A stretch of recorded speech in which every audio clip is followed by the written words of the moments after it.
오늘도 주님과 동행하는 하루가 되시기를 축복합니다. 오늘 본문을 보면 영적인 지도자들이라고 할 수 있는 바리새인들이 예수님의 제자들이 음식 먹을 때 이 손을 씻지 않았다고 비판합니다. 근데 그들이 비판하는 비판의 핵심 포인트는 뭐냐면은 손을 안 씻어서 위생적이지 않다가 아닙니다. 손을 씻지 않아서 하나님께 죄를 지었다라고 하는 영적인 부분 비판입니다. 그럴 수 있는 것은 보면 그 당시에는 법이 두 개가 있습니다. 먼저 모세가 받은 하나님의 말씀이 율법입니다. 그리고 그 율법을 잘 지키기 위해서 만든 시행세칙이죠. 장로들의 유전 혹은 장로들의 전통이라 불리는 시행세칙이 하나가 더 있었습니다. 하나님 말씀 율법에 보면은 밥 먹을 때 손 닦아라 이러는 건 없습니다. 없는데 장로들의 유전에는 손 닦아야 된다고 하는 게 있습니다. 왜냐하면 그들은 음식 먹을 때 손을 닦는 것이 하나님 앞에서 거룩한 것이다. 그렇게 스스로 이 말씀을 해석했기 때문에 그렇습니다. 이게 이제 딱 예수님 당시에는 아주 딱 법으로 자리를 잡아가지고 음식 먹을 때는 조그마한 보통 계란 한 개 반 정도 되는 조그마한 컵에다 이렇게 손을 이렇게 닦았어요.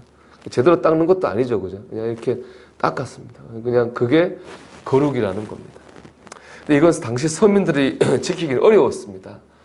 일하다가 바쁜데 손 닦을 여유가 없고, 더구나 그곳은 물이 귀한 중동 사막 지역이잖아요. 매번 밖에 일을 하는데 물을 준비한다고 하는 게 어려웠습니다. 그래서 서민들은 잘 지키지 못했어요. 결국에는 그 규정 때문에 멀쩡한 사람들을 하나님 앞에 죄인을 만들게 되는 겁니다. 그런가 하면 이상한 규정을 만들어서 또 죄인을 합리화시키기도 했습니다. 그 대표적 규정이 주님이 오늘 본문에서 비판하신 고르반이라고 하는 제도인데, 이거는 하나님께 헌금을 하면 부모를 섬길 돈이 이게 부모를 섬길 돈이어도 하나님께 헌금하면 부모님 안 드려도 된다, 이런 규정입니다. 그 정신은 부모님보다 하나님이 귀하니까 그런 것인데요. 그래서 당시 사람들은 하나님께 돈을 드림으로 부모님을 섬기지 않았습니다. 그나마 하나님께 돈을 드리면 그나마 괜찮은데 하나님께 돈을 드리지도 않았습니다. 그래서 당시에 종교 지도자들하고 결탁해가지고 거짓으로 헌금 영수증을 만들었어요. 그 부모한테 난 헌금했으니까 부모님께 드릴 돈이 없습니다. 이렇게 하는 거예요. 한마디로 불효자, 성경은 분명히 부모님 효도하라고 했잖아요. 이 불효한 거를 형식적으로는 죄가 없어지게 그렇게 합리화하는 그런 규정도 있었습니다.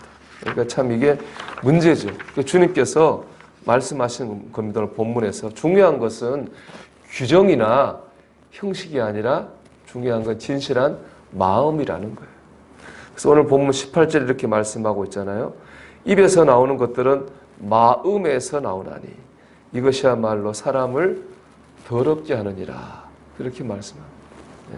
하나님이 기뻐하시는 모습도 하나님이 미워하시는 모습도 다 어디에서 나오는 거예요? 마음에서 나오는 거예요. 마음에서. 그러니까 우리가 집중해야 될 거는 형식적인 외적인 모습 이전에 먼저 내 마음의 중심이 하나님을 잘 믿도록 노력해야 되는 거죠. 손 씻는 게 문제라면 우리로 말하면 뭐겠습니까? 식사 기도죠. 식사할 때 기도 안 하는 것 더 문제지만 기도한다고 해도 하나님이 기뻐하시는 식사 기도는 뭐겠습니까? 그건 감사하는 마음일 겁니다. 이 음식을 주신 하나님께 감사하고 음식을 먹을 수 있게 건강 주신 하나님께 또 감사하는 겁니다.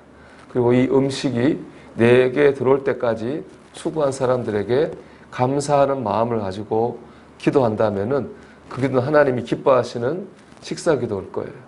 근데 입으로는 형식적으로 감사한다고 하면서 마음으로는 전혀 하나님이나 다른 감사를 드리지 않는다면 그 식사 기도는 거룩한 기도가 아닐 겁니다. 그리고 중요한 것은 다시 한번 말씀드리지만은 마음입니다. 우리가 오늘도 내 마음 속에 죄된 마음이 다스리지 않도록 주님의 십자가를 봐야 됩니다. 십자가를 보면서 나를 자꾸 죽여나가야 됩니다. 또 주님을 생각하면서 내 마음을 자꾸 갈고 닦아야 됩니다. 그래서 하나님 기뻐하시는 마음으로 살아야 될 줄로 믿습니다. 근데 정말로 무서운 건 뭐냐? 집단적으로 잠에 빠지는 거예요. 제가 오늘 말씀 묵상하면서 두려웠던 구절이 있었습니다. 그것은 우리 14절의 말씀이에요. 14절 말씀은 이렇게 되어 있습니다. 그냥 두라. 그들은 맹인이 되어 맹인을 인도하는 자로다. 만일 맹인을 인도하면 둘이 다 구덩이에 빠지리라 하시니. 예, 그렇습니다. 맹인이 맹인을 인도하면은 둘 다 위험하죠. 구덩이에 빠질 수밖에 없습니다. 안전하려면 적어도 둘 중에 한 명은 눈을 뜨고 살아야 되겠죠. 예, 그래야지 구덩이에 빠지지 않을 수 있지 않겠습니까? 목사와 교인, 남편과 아내, 부모와 자녀, 형제와 자매, 적어도 누군가 한 사람만큼은 신앙생활은 진실한 마음이 중요하다고 하는 것을 깨닫고 살아야 됩니다.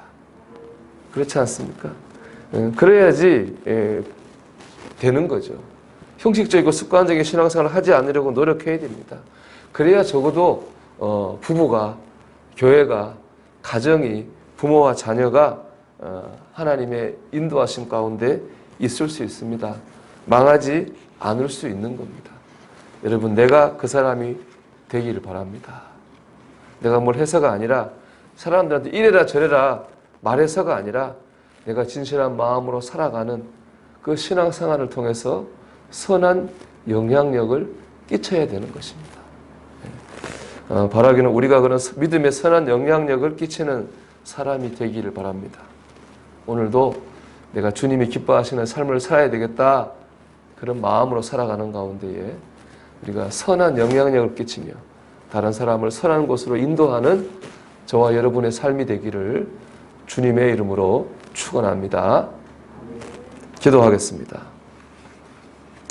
오늘도 진실한 마음으로 하나님을 믿음으로 말미암아 선한 영향력을 끼치게 하옵소서.